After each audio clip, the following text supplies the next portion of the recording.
જમ્મુ કાશ્મીરના પહેલગામમાં નિર્દોષ નાગરિકો પર થયેલા અત્યંત નિર્દય અને કાયરતાપૂર્વક આતંકી હુમલાની સમગ્ર દેશમાં રોષની લાગણી છે।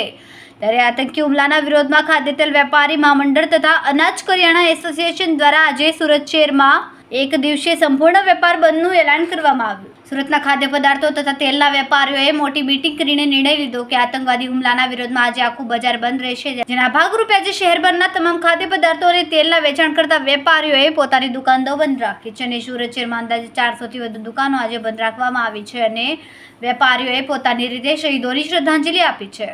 આંદોલન પાછળનું મુખ્ય કારણ માત્ર આતંકી હુમલાનો વિરોધ નહીં, પરંતુ ભારત સરકાર આતંકીઓ સામે હવે માત્ર પગલાં નહીં પણ આક્રમક કાર્યવાહી કરે તેવી માંગ ઉઠી છે। વેપારીઓએ કહ્યું કે હવે સમય આવી ગયો છે કે પાકિસ્તાન તરફ જઈ રહેલું સિંધુ નદીનું પાણી બંધ કરવામાં આવે અને તેમને ટીપું પણ મળવું ન જોઈએ।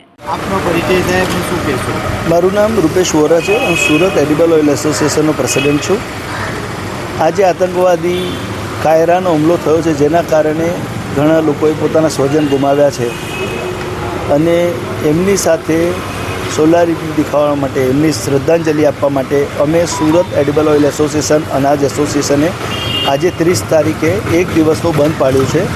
આ બંધ પાડવાનો મુખ્ય ઉદ્દેશ એમની સાથે એક જેથી દેખાવાનો છે અને સાથે ભારત સરકારે પગલાં લીધા છે એની સામે વાંધો નથી, પણ જે પગલાં લીધા છે એનાથી અમે સંતુષ્ટ નથી। અમે ભારત સરકાર પાસે આના કરતાં વધારે અપેક્ષા રાખીએ છીએ। જે રીતે આ હુમલો થયો છે એ કોઈ કાળે ચલાવી લેવામાં ન આવે અને એના માટે સખતમાં સખત પગલાં લેવા પડે।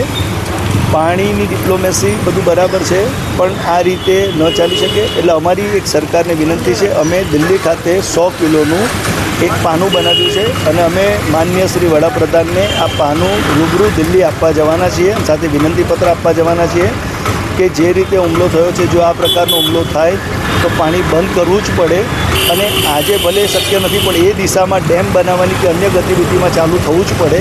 એટલે એક સિમ્બોલ તરીકે અમે નરેન્દ્ર મોદી સાહેબને આ પાનું અર્પણ કરવા જઈ રહ્યા છીએ અને સાથે વિનંતીપત્ર આપવાના છીએ કે આ બાબતમાં આટલું કરવાથી દેશને, જનતાને સંતોષ નથી, આકરા પગલાં તો લેવા જ પડશે।